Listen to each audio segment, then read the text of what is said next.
Hello, everybody, and welcome to Monday's edition of Big Blue Kickoff Live right here on Giants.com and the Giants mobile app. It's all brought to you by Cadillac, the official luxury vehicle of the Giants. Schmeelk, Dottino with you. Happy negotiation period, everybody. It started about a half an hour ago at noon. We're coming you live at 12:30 here. Hello? Yeah, exactly. A lot of phone calls going on and deals being struck remarkably quickly. As this negotiating period begins. This will be going on until 4 o'clock on Wednesday when the league year starts and people can start putting signature to paper and doing physicals and getting things finalized. So just a few housekeeping things to note before we get cooking here, Paul. We have some few announcements and signings already, not for the Giants, but for other teams. Right. That none of these signings, unless the player was cut from a team, can be official until Wednesday at 4. So everything will be a report. It will be pending a physical according to sources, all those things together. And remember, we've seen these things where guys have signed, they come in, they don't pass a physical, things don't work out. So there are really important reasons, Paul, that we approach it this way. And that does happen, folks. Maybe not very often, but when you have a guy who has, done a deal in absentia, essentially, you reach a contract agreement. Fancy words, Paul. I'm impressed. Good one. Well, right? And we think we got a deal, but all right, well, bring him on in. Let's have our medical staff take a look at him, check everything out. Oh, wait a minute. We got something. Now what? Well, now you either talk to the player and figure out if you can still come to terms, and maybe you want to adjust those terms a little bit on the basis of what you found, or you might actually tell the player, thanks, but no thanks. We've decided against it. Yes. All right. So here are some of the things that have happened already today. I'll bring this up. Hassan Reddick actually got a much better deal than I thought he would. Yeah. And again, all of these are according to reports, pending an agreement and all that sort of stuff. Hassan Reddick, a 1-year, $14 million contract, 12 of that guaranteed. That was to the Tampa Bay Buccaneers, correct, if I'm not mistaken, Yes. right? Yes. The Tampa Bay Buccaneers also bringing back their wide receiver, Chris Godwin, according to Ian Rappaport. Again, according to reports, agreed to terms on a 3-year, $66 million contract with $44 million guaranteed. Rappaport pointed out that, again, this according to his agent, left more than $20 million on the table to stay in Tampa. My guess is that contract he turned down was a four-year deal, which would account for the extra $20 million. Yeah. But we don't know that for sure. 49ers backup offensive tackle Jalen Moore, who stepped in for Trent Williams, signs a 2-year, $30 million deal with the Kansas City Chiefs. Offensive tackles are the premium, folks. They do not come cheap. So there we go. And B.J. Hill, wow, that's a pretty good deal. Again, this according to the free agency frenzy on NFL Network, a 3-year, $33 million contract, returning to the Cincinnati Bengals. The Trey Hendrickson, Jamar Chase, T. Higgins saga continues there, but B.J. Hill is back on a 3-year, $33 million deal. If I could remember correctly, didn't Joel Corey tell us in our huddle that he thought, oh my. Wow. Again, Ian Rappaport, according to sources, pending a physical, Javon Kinlaw to the Commanders, a 3-year, $45 million contract with $30 million guaranteed. He was almost like getting shopped around. I'm shocked. I'm shocked. As a guy that had trouble finding a spot and staying healthy. I'm shocked at that number. I mean, the Commanders have a ton of money to spend, but they do. That is a big number. That is the first number other than Reddick where I guess Moore was big, but it wasn't crazy. Where I fell off my chair. That's a big number. They got rid of Allen.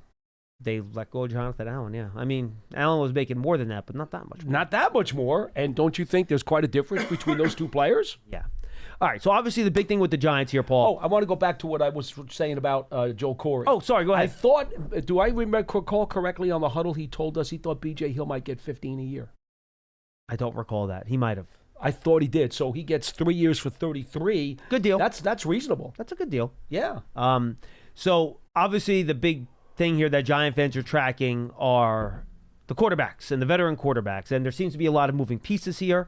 The big move over the weekend was Geno Smith getting traded from good call on this last week, Paul. You talked about it.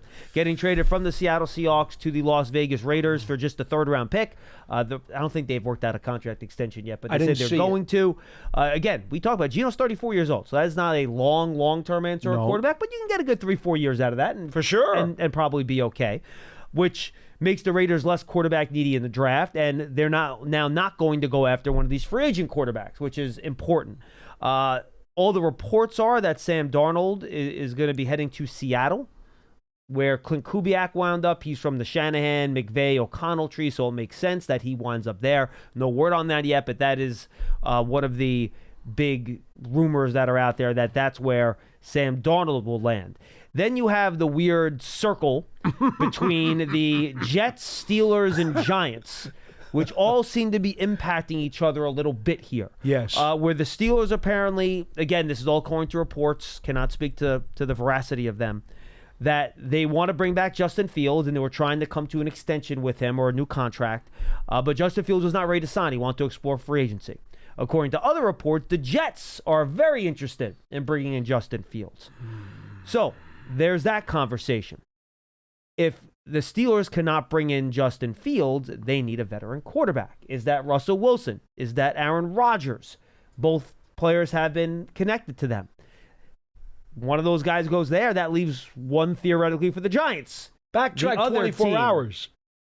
They get DK Metcalf from Seattle, who used to play with Russell Wilson. Yes, and as we talked about last week, did not get a 1 and a 3. They got a 2, which sounds about right. And then he gets a $30 million per year contract, which is a nice little payday for DK Metcalf. So that's those are the big-time quarterback-needy teams. There's reports that Daniel Jones is either going to stay in Minnesota or perhaps go to compete with Anthony Richardson in Indianapolis. Those are most of the main. The other thing I want to bring up, too, I think it's with the quarterbacks. What are the Titans going to do here, Paul? Because if they don't do anything in free agency and they're quiet and they don't bring anyone in, doesn't that tell you that they're probably going to draft one? Sure. Keep an eye on the Titans in terms of what they do at quarterback, because that will give you a big-time clue and hint as to what they're doing with the top overall pick. Logan Ryan, former Giant, former Titan, former Patriot, former Buck. He was just on with Bob Papa on Sirius NFL radio. Yep, he hosts with Bob. And he just told Bob about a half hour ago, a little more than a half hour ago, he told Bob that he still has some ties to the Titans. And from what he could understand in Tennessee, they're kind of looking at Willis and... well, they don't have Willis anymore. Willis is the Packers. Not Willis. Levis? Levis. Yes. Levis. Names are very similar. Yes. They're kind of looking at Levis, for the time being as maybe their bridge, and then they would look to draft one. Right. That's what he was kind of throwing out there. But when would they draft one? He wasn't really very forthcoming on anything else. So, again, I think it's interesting because if they don't go after a Darnold type, does that then telegraph the fact that they're going to be looking at something at first overall, and they're not going to move that pick? So just something to keep in mind as we kind of go through free agency here. We talked about last week, Paul. We got a bunch of calls, so I want to get to you guys. We've talked about free agency a million times. There's no other news yet today with the Giants, so I don't want to spend too much time on our monologue. But I keep an eye on, and these are the positions we talked about last week. I keep an eye on quarterback. I keep an eye on cornerback. Those would be the first two I would really watch. And then guard, safety, maybe wide receiver at some point. Those are kind of the spots that I would keep an eye on. And, you can always add a defensive tackle if you want to.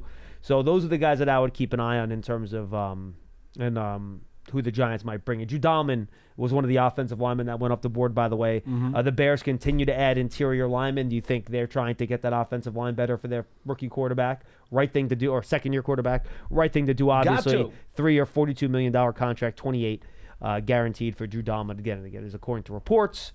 That happening with the Chicago Bears after they bring in Jonah Jackson and Tooney from the Chiefs to kind of set the interior of their offensive line. Joe Tooney. ESPN also saying that looks like Mekhi Becton is going to go free agency. Well, I mean, that the Eagles and him did not reach. Well, he hasn't been signed, so of course he's in free agency. No, but that it doesn't.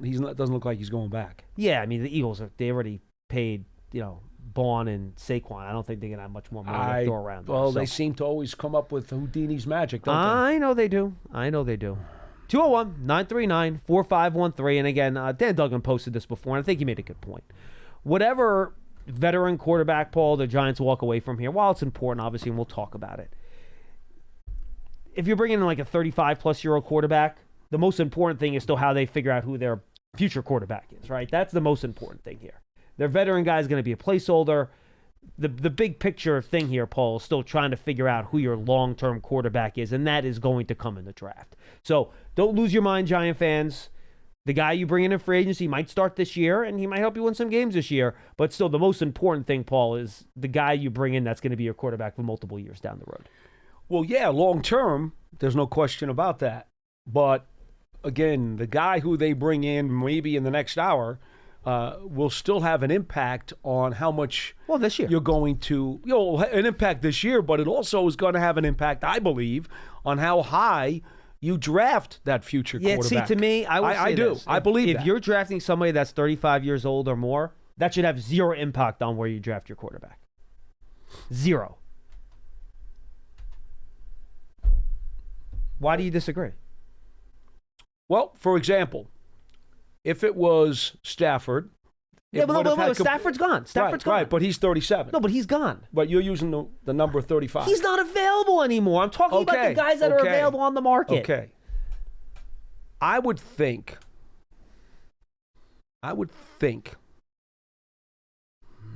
Again, it depends on the age of the guy, but you're right. It has an impact on Rodgers and Wilson. Oh, if it's only those two guys? Those are the over 35-year-old guys that are free agents. Who else could it be? No, Flacco, but it's not going to be him. No.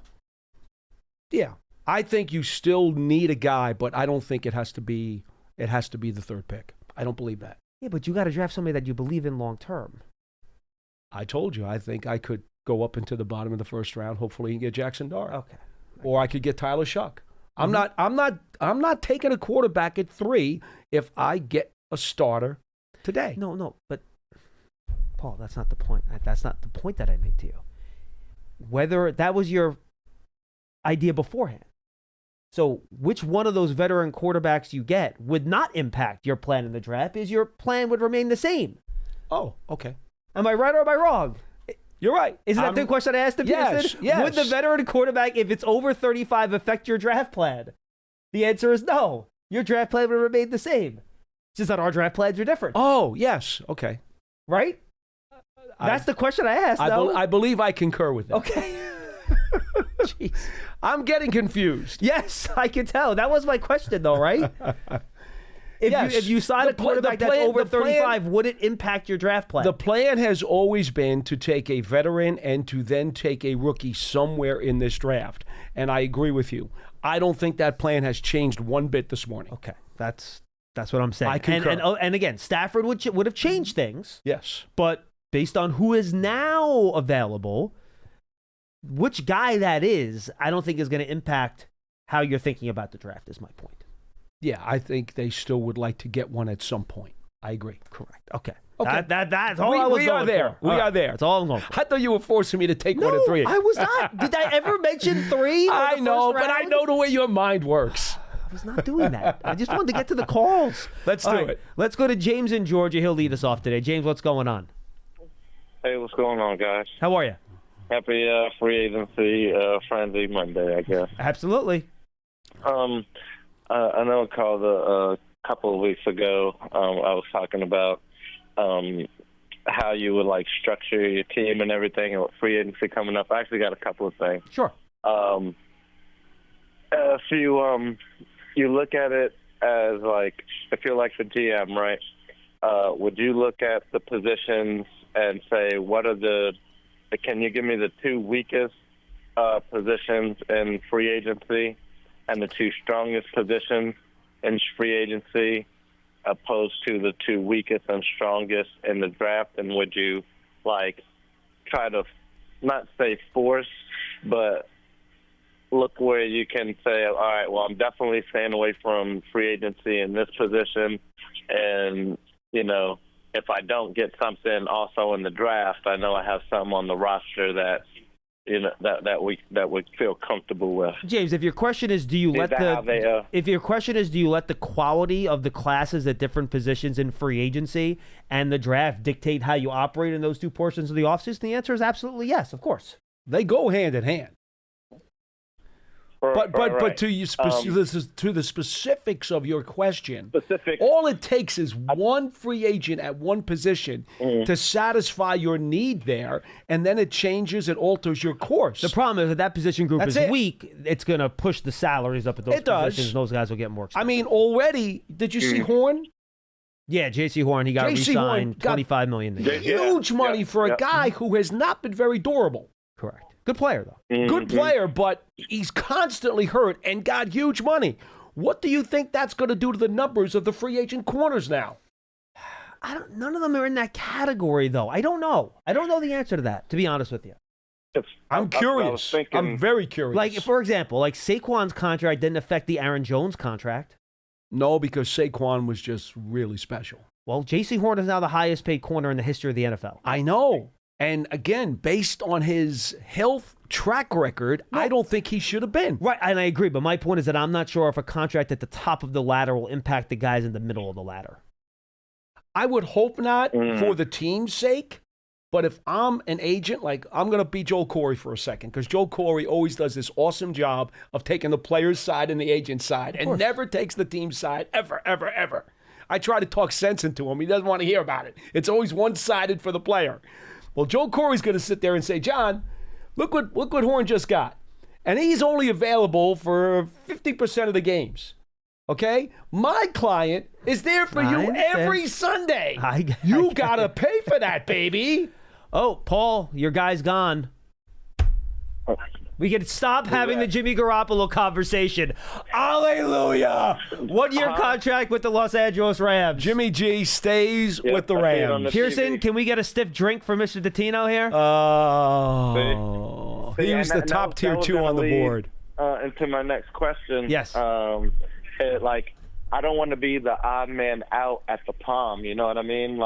Everybody goes somewhere else, and we're just stuck with the hot girl's best friend. You know what I mean? Whoever that may be. But my actual question to y'all is, and I'll take the rest off the air. I know you got other callers. No, you're good.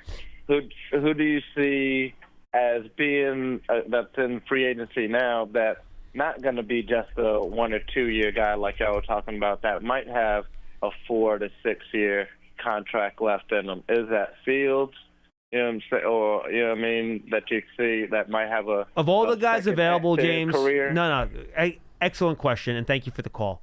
Fields would be the guy if you want to sign somebody long-term, but I don't think he's... Unless he's willing to sign a bargain long-term contract, which he's not, by the way. He's going to want to sign a 1-year deal, try to prove himself and then cash in. Of course he will. Of all the guys that are available, that's the one guy that's young that you could sign to a multi-year deal. But even he's not going to do that, because if he signs a multi-year deal, what's it going to be for $15 a year? And then he's stuck on that contract, even if he ends up being a good player, that's never going to work. I mean, the other guy who's in the middle of the age bracket but is going to get huge money is Darnold. And Darnold. How huge is the money going to be? I don't know, but he's going to get money. I think he will get somewhere between 30 and 40. Now, that's a wide swath. I understand that, but he'll get somewhere in that range. I'd say he's from about 35, maybe approaching 40. And again, let me play Joel Corey. Franchise tag was $40 million. So that means if I'm his guy, I'm coming in and I'm telling the team that's the basement. And you know what? You're probably right. That's a good point. That's exactly what Joel would say. I know, because I love Joel. Except he's always taking the player's side. All right, let's go to our buddy Big Ed in Maryland. Big Ed, what's going on? Hey, guys. What's up? How you doing? What's up, buddy? How you doing, Paulie? Okay, my friend. Doing belly, man. All good. That's awesome, man. Great. Paulie, I heard you mention my boy Howard that plays tackle for Maryland. I'm like, he's young, he's nasty. He can be, if he can come off and be that Warren Sapp type. Wait, who are you talking about, Big Ed? You mean Howard Cross Jr., who plays for Notre Dame? No. Defense tackle play for Maryland. Phillips. You mean Jordan Phillips. Jordan Phillips. Yeah. Right. I'm sorry. I Yeah, you had the puzzled name wrong. both of us. We were just totally lost. Yeah, I'm sorry. I was trying to make sure the idea came across. There you go. No, you're good. You got him talking about. Yeah, yeah. he's a guy who you would absolutely think about. Round 3-ish? Yeah, I mean he's not top 2 rounds, but you go later. Yeah, Good player. Yeah. So, okay, what is the top 3 free agents quarterbacks that's available? Quarter or corner? Quarters. We need quarterback and corner. And that was the thing. Well, look, I heard you talking about it, but I would say, man, I'm sitting here and thinking about it. I was like, we have exactly almost what we need as far as that goes because of what we just got. Big Ed, it's Big Ed. It's simple, Big Ed. These are the guys. They're still developing. At quarterback, it's Darnold, Russell Wilson, Justin Fields. Rodgers has he been officially released, by the way? I have not seen that yet, right? No. So whenever Rodgers gets released, he would be there too. And then at cornerback, you're looking at Carlton Davis, Charvarius Ward, DJ Reed, Byron Murphy. Those would be the top 4 probably there with Asante Samuel and Paulson Adebo probably kind of right behind them. Nate Hobbs is in that mix too, I guess. And you know what? This is a good time, Big Ed. I want to put you on pause for half a second. It's a good time to bring something up. Yes. I don't know how much Shane Bowen is going to tweak his defensive system or scheme after what he learned about this team last year. He's going to have to do something because what the Giants did defensively last year was not good enough. So they've got to get better players. They got to get more players, but he's also going to have to make some changes as well. And I don't know what those changes are going to be. I will assume he continues to favor corners who play off and play zone. I would assume he will not change his corners into press man guys. I would tend to agree with that. I'm with you. Which is a shame because there are press man corners in this free agent group that I told you I'm a huge Carlton Davis fan. Davis, Charvarius He is my favorite corner in this draft, but he's a press man. Right. So it impacts like your shopping list. And we don't know what's in store for the scheme this year, but I would assume that's not going to change. The most important thing is we have youth in all the key areas, especially linebacker.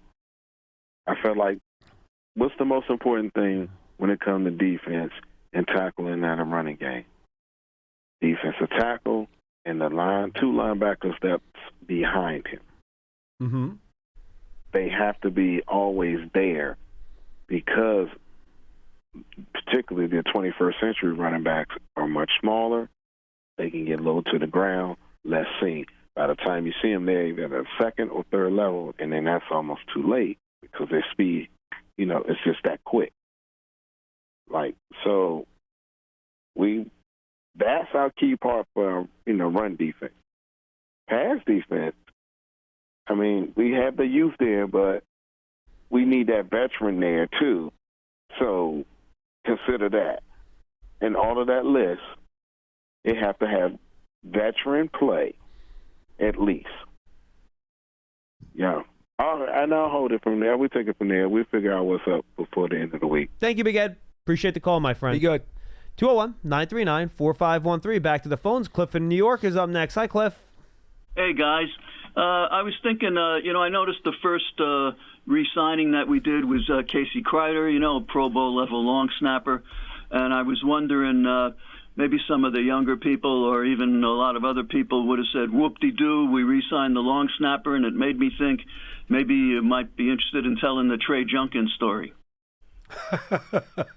Look, it's interesting you bring that up because when I RT'd Kreider's signing on Twitter earlier this week, there were mocks about it. I chose not to do it because I knew that was going to happen. But once again, your long snapper, like Zach Diassi was for so many years, And then when the guy does his job, he's invisible. You don't want to talk about him. That's what makes Casey Kreider good, is that he's not a problem. He does not make mistakes that cause you to lose games. So be happy that he's back.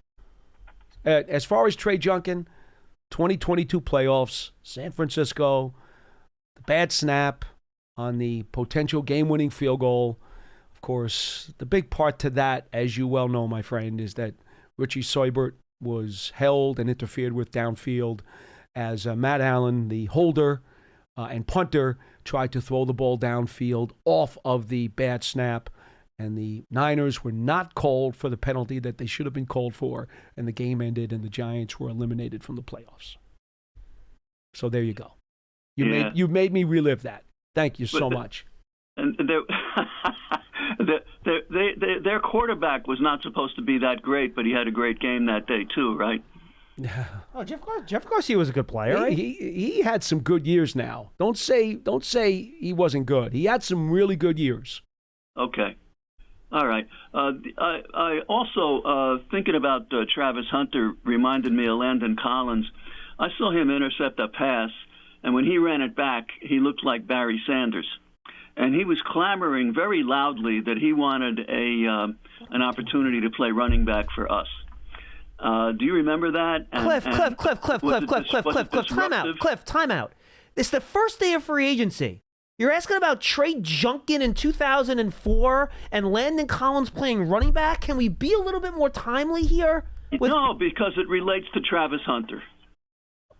How?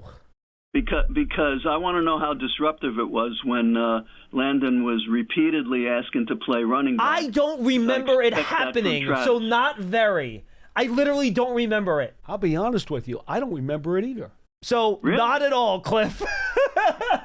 Seriously. I don't remember it. I don't ever remember Landon Collins asking to play running back. I remember Elijah Chapman this past year has asked to carry the ball. I remember Landon Collins not wanting to play linebacker. I remember that too. I remember that too. And Eric Flowers did not want to play guard. I remember that too. All right, Cliff, what's your final question? The last one is, I brought up hand size last week, not so much because I was thinking of the top quarterback prospect, but Jackson Dart.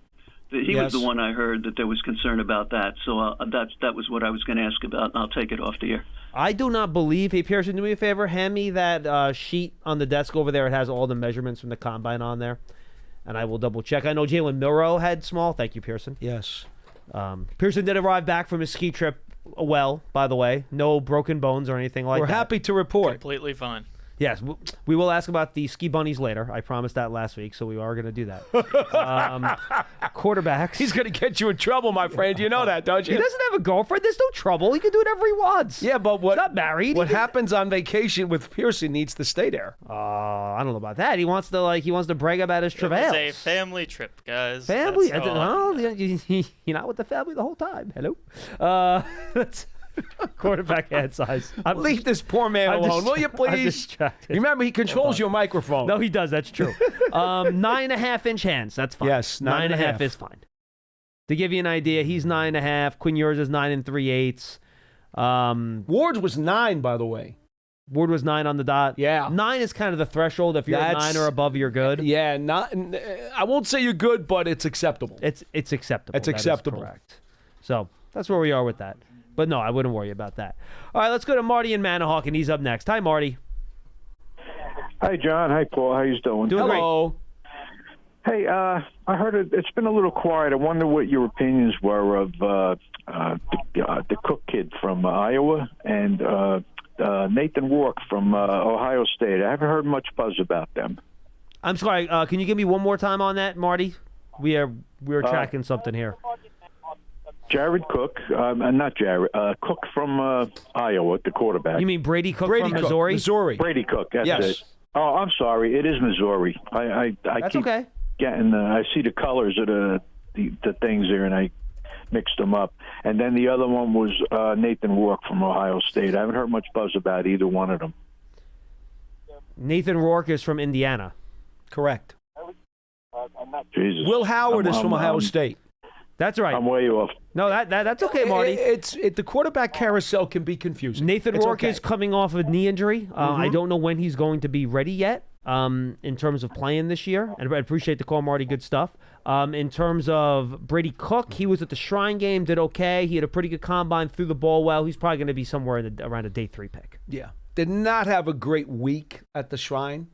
And Rourke, I was under the impression he's definitely missing training camp. All right, folks. So we're doing the best we can here. Twitter is still down.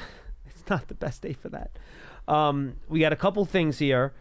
Is this like an ESPN transaction thing, Paul? What do you have up This here? is ESPN's fluid reports coming from live their tracker. beat guys. Okay, that's perfect. All right, so we have it again. This is according to reports. The Giants have not announced any of this yet, that the Giants have agreed to terms on a deal with Paulson Adebo, cornerback from the New Orleans Saints. Just 25. We talked about him last week, Paul. Yep. Coming off a leg injury. He's a bigger, more physical type of corner. Yes. He's actually Now, more of a man corner. Yeah, which is why we just talked about a couple of minutes ago. What style corner are you interested in obtaining? I kind of believe that because Banks is a better physical press man corner and there are more press man corners available on the open market, again, I'm not going to tell Shane Bowen what to do. He's a defensive coordinator of repute in this league. It's not my place to tell him what to do. But I'm kind of curious about, hey, might it not be a better idea to maybe switch your philosophy on the corners because of what's available and what you have? Maybe that's actually a better way to go. It's kind of why I brought it up a couple of minutes ago. And Adebo is more of a physical corner, more like Banks, and the than a Saints guy who plays off. And the Saints have always been, again, I haven't looked at his metrics in man and zone, but I know the Saints have always traditionally been a man team. Yes. Not a zone team. Correct. And that's where he's been. So last year, his season got cut short because of a leg injury. Just to note that.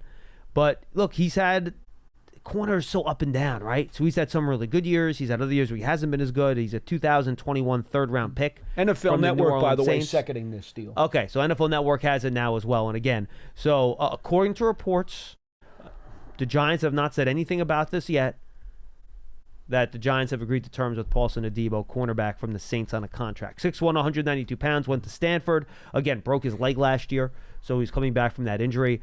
But he's a guy that, especially in 2023, had a really, really strong year covering as a cornerback.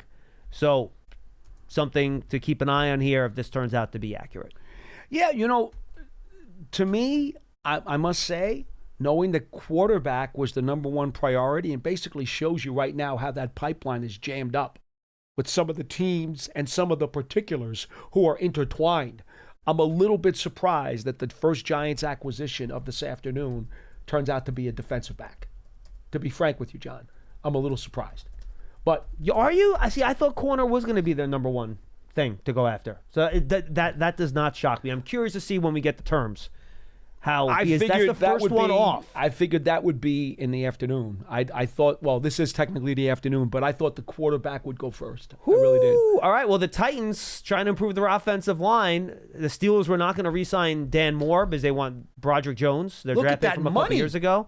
I'm not surprised. 4 years, $82 million, over $20 million a year for Dan Moore. And what do I always say? I'm happy. I'm so happy that we know who all the agents are that negotiate these contracts, by the way. It's super important. I'm happy we know that. That offensive tackles are just very difficult to find. And they don't hit the free agent market often. So even if you're one that is not at the top of the group, if you can start and a team can depend on you to be a good starting tackle, that's what you're going to cost. So that's what we have going on here. Well, again, the Giants have made apparently a move for a corner first, which still leaves the potential in the rest of the hours of the day of a quarterback, and I would think an offensive lineman still. I'm not going to be surprised if they grab one today. No, that wouldn't shock me either. I'm with you. I always thought corner, given the youth on the perimeter outside, the relative uncertainty in the draft class at that specific position, that a veteran corner, and I've said this since the beginning, that a veteran corner would be, besides quarterback, probably the top priority for them in free agency. That was always my opinion. I want to look at Paulson Adebo's money. Did you take a glance at that Yeah, yet? he was on a rookie contract. So he is 26, and he's going to be looking to cash in. Like there's no, he's coming off a rookie contract. He's only 26 years old. But again, he's coming off a broken leg, so I don't know how much that's going to depress that market. I bet you he gets 10. Oh, yeah, of course. Even with a The question broken is leg. how much higher it is No, than that. even with a broken leg, he's going to at least get 10. They need it. No. They need I it. know they do. This is and look, it's not the top of the market. It's not going to be, $20 million a year or anything crazy like that. These are the type of guys you target for agents. These guys that get reasonable money that can be solid starters for you. You're looking at 12, aren't you? 12 to 14, I figure. think in that area, give or take. Yeah. That'll be my guess. I don't know. Could be more. I mean, look, I don't know what DJ Reed's asking for. I don't know what any of these guys are asking for. So it could be more than that for all I know. But look, the Giants need a corner. It was important for them to bring one in, and now they have one across from Deontay Banks. And again, corner is a very volatile position, man. Like, you're going to be good one year, you're not going to be good the next. But again, especially in 2023, Adebo had some high-quality play. So just I something like to that keep he's in mind played here. 45 games in the previous 3 seasons. So he has been mostly durable until last year. Yeah, correct. He had been durable until last year. In 2023, only gave up 1 touchdown, as an example. I can give you some of these advanced stats. I know they're not really that interesting. Has been penalized a lot. That's one thing to keep in mind. He was penalized He's 9 physical. times the last 2 years and 10 times in 2022. That is a lot. only- but we know the way he plays. Only a third of those, or even less, actually more like 25% of those have been accepted. So they probably catch the ball even after he interferes. Or does a defensive holding or whatever. Am I wrong? Probably not. No, why else would you decline the penalty? I mean, somebody Probably caught the not. pass. He might also have, I guess that technically he could have special teams penalties on here if he was a special teams guy for them. But I don't know if that wouldn't probably go in the in coverage section. So, do you want to look at do you want to look some PBUs up? See what he had the last couple of years, Paul, let's just so see. we have that. PFF tracks something called forced incompletions. Which is something that I think is a little bit more useful because you can, even if you don't get your hand on the ball, you make a play on the ball. Like last year, he was 20 forced incompletions, which is a really good number Okay, let's for an see. individual year. So I'm curious to see what his official NFL passes defended or PBU number would be if you have it that there. is 10 last year in 7 games, 18 in 2023. He gets his hands which is on the a good football. number. He plays sticky coverage. 2 So- forced fumbles also in 23. Now, speed was never his thing. he's in the 4.4s. If you John. go back, let me look at his combine. Was he yeah, at the combine? I'm pretty sure he's in the 4.4s. He ran pretty good. Oh, you're right. He had a 4.42 at his pro day in 2021. Now, He was the 3rd rounder? keep third round pick. Yes. Yeah. Now keep in mind that was also COVID year, Yeah. and pro day only no combine. So Right. I don't know what that means for Right. numbers, but yeah, 4.42. That's actually better than I remembered. Now, I always look 6'1", 190. Right? Is that what he came in at? I got 6'1", 192. Yep.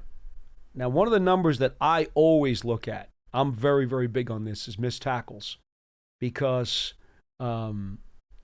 I like my guys to help out and run support, and I certainly don't want them downfield missing tackles, which turn into bigger yak yardage plays. They had him for 4 missed tackles last year and 5 the year before when he played with 15 starts. I have similar numbers from PFF, so it's not a lot. Yeah, That's pretty Sports good. Radar has him significantly cutting them down every year that he's played in the league, which is Not a good surprised. sign. Yep, absolutely. All right, 201-939-4513. Let's go to Andrew in North Carolina. Andrew, what's up? Hey, how y'all doing? Hello. You guys do a great job. I love you guys' show. Thank you. And even the guy who answers the phones, you guys do a whole amazing Oh, job. Pearson's the best. We love Pearson. Chris, I'm sorry. Now he's going to ask for a bonus. No, he's not. He knows better than that. Well, Dom was in here last week trying to take his job, so Pearson's just happy to be back behind the console. He can have it. Now you're trying to get rid of I us. was a huge Shador guy, and Giants fans disagree with me. I really was thinking that we would take him. I loved him throwing the ball to Malik in New York. I loved the handshake with him and Dave. He's been in the bright lights. He's been taught by his dad. He's been pressured. But I have to be honest, as of lately, I've fallen all in with Travis Hunter, guys. I don't want us to trade the pick or move up. I don't think we need to. I am all in on Travis Hunter. Smart, tough, dependable. It just preaches everything he needs. We put him in the DB room. Maybe it humbles Deontay Banks or drives him with the immaturity. Maybe he has a guy behind him now that, he's not the number one DB anymore. Then we put him on the offensive end alongside Malik Neighbors. It just spells problems. I'm okay with waiting on a quarterback if we can take Travis Hunter. Well, I like the fact that they have reportedly brought in a Debo who has some good young veteran experience. He's played a ton of games for a guy who's only been in the league for 4 years. So here's a question, Paul. This goes to the caller's point. Now that they've signed a corner at maybe the top of the market, but a guy that you expect to come in here and be your starter, does that change your go all in on Travis Hunter in the draft strategy? Again, as I mentioned to you the other day, if they were to get a bona fide starting corner, it might make me a little bit more apt to go after Abdul Carter if both of them were available when I was up on the clock. So yes, I would somewhat digest that. I think I would still go to Hunter right now, to be frank, because Adebo is coming off of an injury. And again, we have talked about Tay Banks, who was very inconsistent last year and took a step back in his second pro season. So I think if you bring in Travis Hunter, you're telling both Adebo and Banks, you guys better bust your butt in training camp because we got a guy who was the number 3 pick in the draft. One of you are probably not going to start. I'm sorry, Andrew. I think we lost you there, buddy. Good call. Appreciate it, man. Are you on board with that or appreciate the not? kind words. Yeah, and by the way, Debo has, in 4 years, has only played 168 reps in the slot. So he is not a No, he's slot not guy. a slot guy. Never has been. I just wanted to double-check the numbers.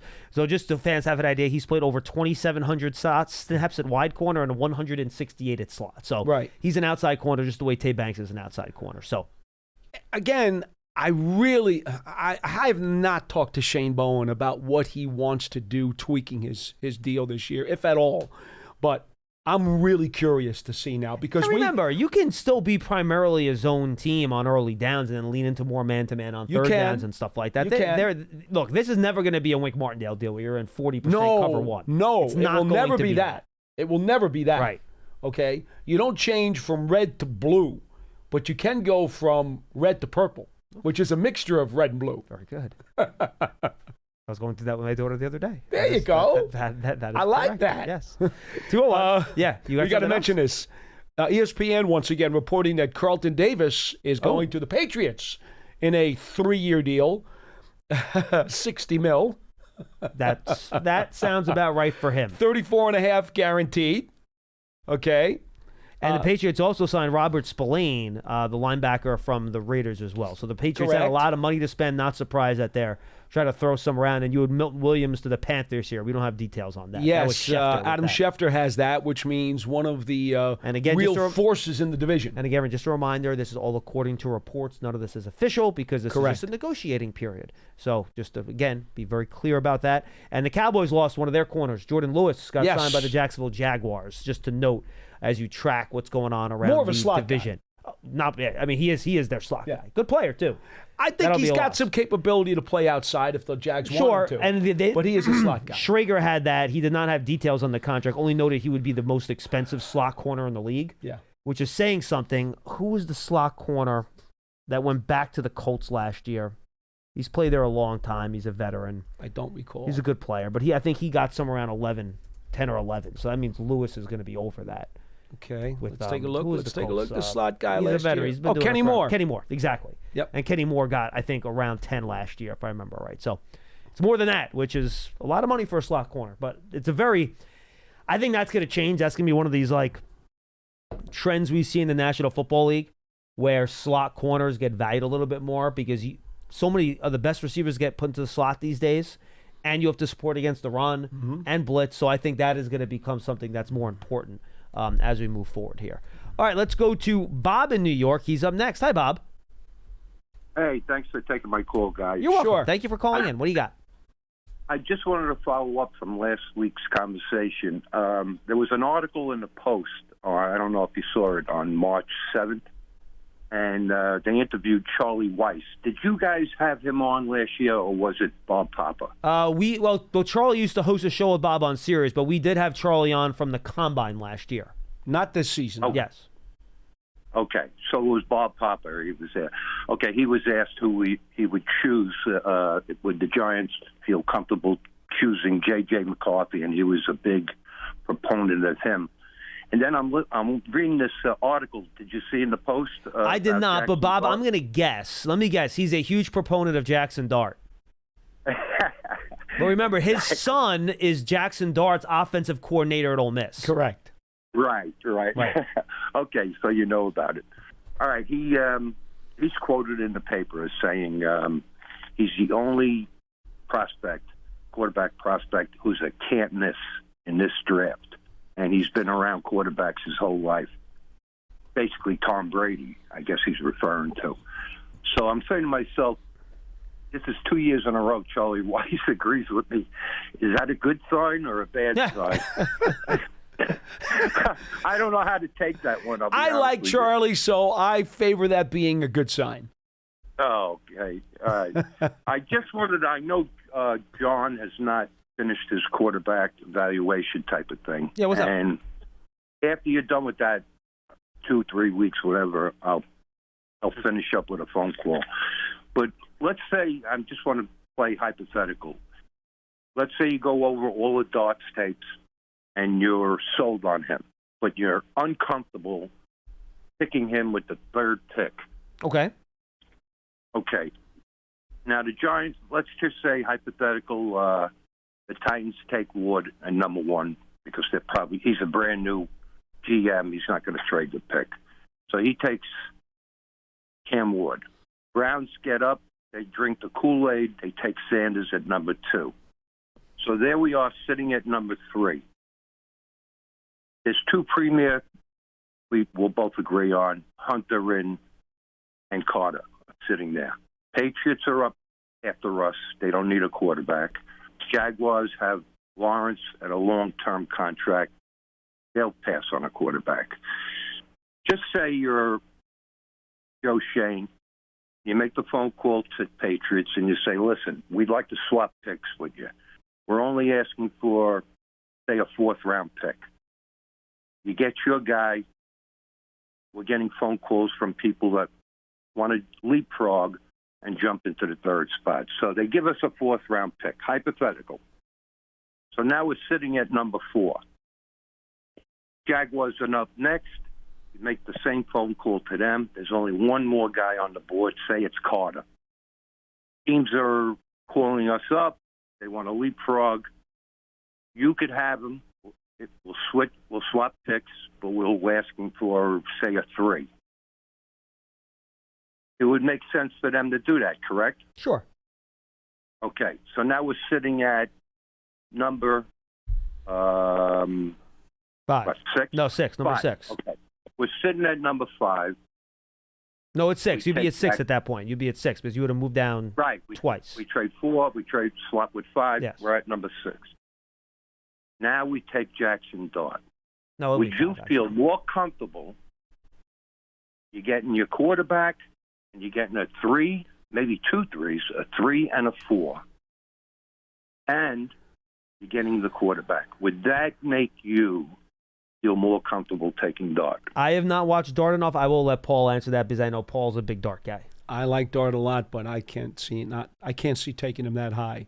I think if you do it, it's because of what you ran into with Daniel Jones several years ago, where the reason you took Daniel Jones at 6 is because the Giants were convinced, they believed that they had evidence that there were 3 teams between them and 17 who were going to take the quarterback. They thought Daniel Jones had 3 teams that were going to take him. So they decided they couldn't wait to 17. They had to take him at 6. Well, if you do what you just said, then the only reason you're taking Dart is that you believe you've got no chance to get him down further and that you went up higher than he was rated to go get him. That is a very dangerous thing to do. I like this quarterback. I would not do that.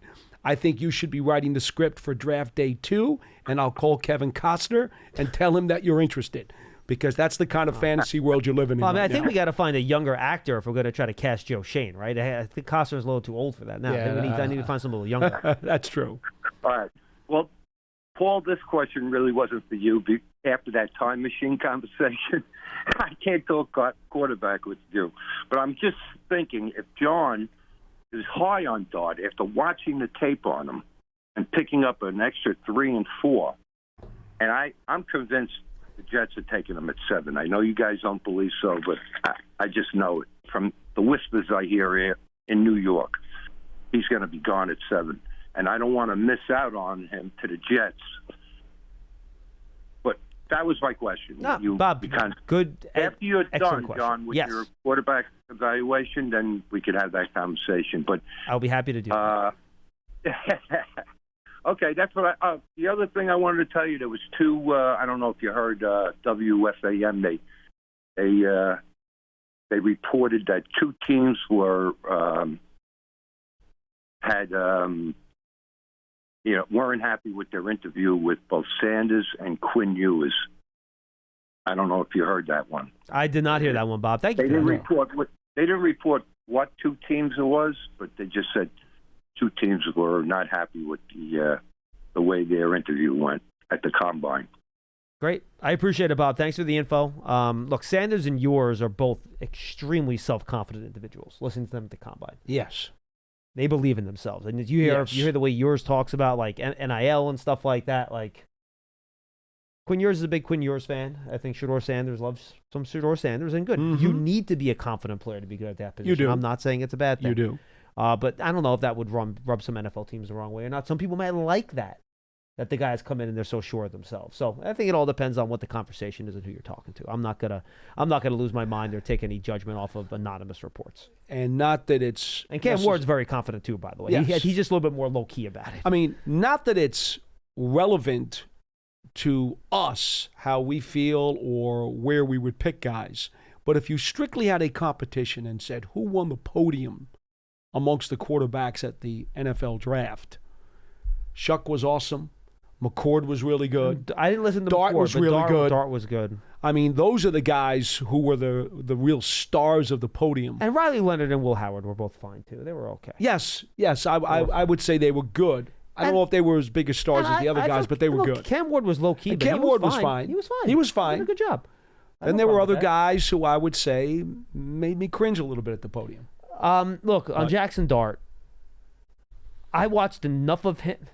Look, I've not finished my tape work on him, but I've watched enough of him on TV this year. I probably watched 3 or 4 Ole Miss games over the course of the year. It would take a whole lot on that tape for me to move him into the top 10. No question. A whole lot. I absolutely agree. Again, look, I love Bob. He's a great dude. He's a great dude. And I get the question, but you are way overdrafting the player if you do that. Way. He's from a very, very simple collegiate system. He doesn't have any physical traits that make you want to, lose your mind about. That are elite. Nothing that stands out above and beyond everybody else. So it makes it tough. Again, what is NFL Network doing here? Doing a long interview with Max Crosby in the Minnesota? I don't know. But if the Giants were to do that, then it means that they see something that they're all in on. They're afraid he's going to get taken, and they are unanimous in their decision to go get the guy. And what have I always said, John? If everybody's banging their fist on the table, you got to go do it. So, I'm not going to tell you that if they do it, they're wrong. I won't tell you that because they're following their gut, and that's what they should do. I think it's unlikely, just based on what we know about Jackson Dart. I don't think he is a top 10 pick, but that's just me. 201-939-4513. Let's go to Chris in Rochester. He will wrap us up today. Chris, what's going on? Hey, guys. How's it going? It's been a couple of years since I called. Yeah, Chris, it has been a while, man. Good to hear your voice. Hey, so I wanted to put a thought in your head. So I want to trade for Anthony Richardson. Give up our third, go back to 14. Because they benched him last year, maybe he's not favorable with them. I was just thinking of that possibility. And then at 14, maybe if Gentie's still there or Dart. But I'm at work, so I'll have to take your response. I'll have to listen to the show after. But what do you think about that? I appreciate the call, man. Good stuff. I think based on Paul's reaction, I know what his reaction to that would be. Look, I'm being honest. If the cost is reasonable, which I don't think it would be because the Colts just invested a top 10 pick in him just 2 years ago, I'd be like, if you're sending a third-round pick for him, would I roll the dice like that? Absolutely. Is that ever going to happen? Nope. And, of course, this is all hypothetical. Anthony Richardson, a property of another team. But in your hypothetical, I don't think what I would be willing to move would be what the Colts would be willing to take. But, yeah, is he a guy that's really young still and has a lot of potential and could become something? Sure. Is he a finished made product? Absolutely not. Well, if you remember over the last couple of days, you've also heard some of Daniel Jones's name being bantered about with the Colts if he doesn't stay with the Vikings, where they would want Daniel and Richardson to compete for that starting job. That was the scenario that has been painted by some of the national folks. It doesn't sound like they're looking to move him. So to John's point, it would probably be expensive if you really wanted to go get him. I don't think anybody in the NFL is necessarily banging down the doors of Indianapolis to go get Anthony Richardson, quite frankly, no matter how young he is and no matter how many tools he may have in his bag. Which is why... What just happened? No, I'm saying this is why the Colts are not going to move him. Right. Because they're more valuable to him on their roster as a developmental player than they would be to another team to try to pick for him. I totally agree with that. And that's kind of how it, matches up sometimes. You want to try to squeeze one more in, Pearson? Let's try to squeeze one more in. We have time? Yeah, I think we got time for one more. So apparently the Milton Williams to the Panthers is not done yet, according to Dan Rossini. So other teams, including the Patriots, are still trying to get in on that, which is not surprising given the nature of kind of where we are right now. And I will say this too, just real quick before we get to the final call. And I should have said this at the top of the show, but I'll say it now. The fact we had all these re-signings and extensions over the weekend, Paul, especially for players that are not at the top of their position groups, should have told anybody and everyone all they needed to know about this free agency group. Yeah. It's not as plentiful as one would think, and the guys on the top are going to be asking for money. Right, and they're not generally, I think, you would put them in like the upper echelon in that position when you're just talking about, well, the group. Look what J.C. Horn just got. I'm sorry. I don't mean to pick on this guy. Yeah, and you love J.C. Horn, too. Yes. You're a big J.C. Horn fan, actually. I was, as a player. And you still am. Yes, you still are. But I'm not a fan of all the games he's missed. Is that fair? Yeah, of course. I mean, he's missed a lot of games. And to get, top flight money for a guy who's missed that many games, that's a coach killer right there. Falcons, by the way, released Grady Jarrett. They cannot, according to Jeremy Fowler, come to an agreement on a reduced contract. 10-year player. And then Tom Pelissero reporting the Texans are signing defensive back Tremont Smith to a 2-year deal with up to $7.5 million. Would make him the highest paid core special teamer in the NFL next year. And again, good job telling us who that agent is, guys. I appreciate that. All right, back to the phones. 201-939-4513. Let's go to James in D.C. You're getting James, sour on all this business, aren't you? I mean, do we need to know who the agent is? They want you to know. I know they do. Let's go to James. James, what's going on? I'm doing good. How you guys doing? We're great. Hi. Jared Stidham, by the way, re-signing with Denver, but he was clearly a Tier 2, Tier 3 quarterback. Yeah, go ahead, James. I want to know, what do you compare? What was the quarterback Malik that came out of? I think it was Malik Willis. Malik Willis out of Liberty with Green Bay. How do you compare him to Cam Ward? That's the one question. The last question is, do you think because there's a lot of information out about Coach Dable and the general manager that they're on the hot seat, and maybe that's keeping free agents away from the Giants? Appreciate the call, James. Good question. I'll answer the second one first. No. Look, if you pay these guys, they're going to come. Money talks. Loudly. And it's not like, not even speaking about the Giants, but in general, if you pay a lot of money and the coach changes, the player's still getting that money.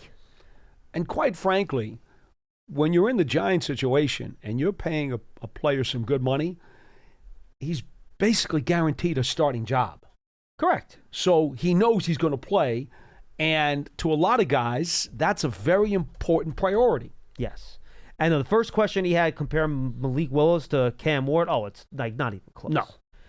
No. I was actually looking. Someone had put up a link to a 2022 mock draft. Was that the Kenny Pickett year with Malik Willis? I don't remember. 21, 22, whichever one it was.